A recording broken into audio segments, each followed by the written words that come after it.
Middle class का family का बच्चा हूँ।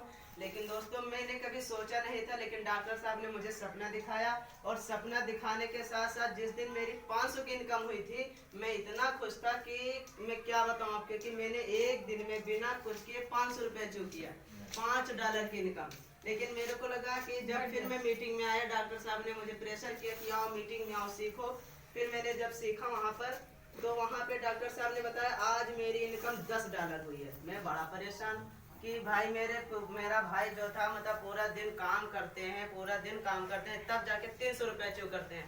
डॉक्टर साहब एक दिन में $10 कमा गए।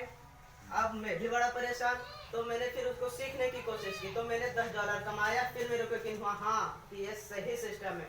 उसके बाद फिर डॉक्टर एक दिन मीटिंग में आया, फिर डॉक्टर साहब ने बताया आज मेरी इनकम $100 की हुई। $100 मान के चले मिनिमम 9,500 रुपये दिन की। बड़ा परेशान मैं कि डॉक्टर साहब दिन भर बात करते हैं, घूमते हैं साथियों के साथ, उसके बाद भी इस तरह से पैसा कमाते हैं।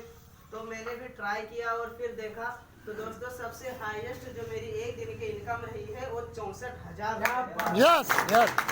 मैंने सोचा कि अगर मैं यहाँ पे काम ना करूँ, अगर मैं यहाँ पे नहीं आता हूँ, तो ऐसी कौन सी इंडस्ट्री है जो मुझे इतना बड़ा पैसा देगी। चलो कि अगर आप पढ़ने में अच्छे हैं, आपके पास पैसा है, तो चलिए आप बिजनेस करना, पीसीएस की तैयारी करना, जाइए जॉब करना, नौकरी करना, और जब कहीं दिल ना लगे दिलदार हमारी गलियां। Yes yes.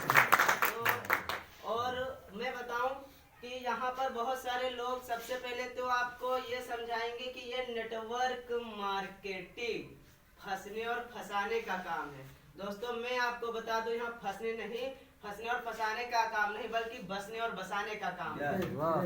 आज मेरे अंडर में मान के चलिए, अगर मैंने किसी को उस समय जिसने 10,000 का फोर्स कॉइन खरीदा था, तो आज मिनिमम कम से कम 50 लोगों की मेरी टीम है, और उन 50 लोगों की टीम में ऐसा कोई बंदा नहीं है जो लखपति ना हुआ। यस। और ज्यादा अमाउंट की बात नहीं कर रहा हूँ, सिर्फ 10 किसी ने $100 इन्वेस्ट किया था, तो किसी ने $150, इससे ज्यादा किसी ने नहीं इन्वेस्ट किया। उसके बाद मैं आपको एक कहानी के माध्यम से समझाना चाहूंगा कि हमें मान के चलिए, अगर हम मेटाफोर्स ही क्यों करें। भाई सबसे बड़ी बात तो ये है कि हम मेटाफोर्स क्यों करें, हमारे पास तो और कई प्रोजेक्ट है ना, हमारे पास खेती है, सब कुछ है। तो जैसे मान के चलिए, अगर मैंने कुत्ते को लाठी मारी, तो कुत्ता क्या पकड़ेगा, काटेगा नहीं, लाठी पकड़ेगा। कुत्ते को क्या पता है कि मुझे लाठी मार रही है, लेकिन आप तुरंत शेर को मारिए, अब वो लाठी पकड़ेगा नहीं, जिसने मारा हो उसके ऊपर अटैक करेगा। तो फर्क यही है यहाँ पर कि आप जहाँ अच्छी जगह मारेंगे तो आपको अच्छा रिजल्ट मिलेगा, और अगर गलत जगह मारेंगे तो आपको गलत रिजल्ट मिलेगा।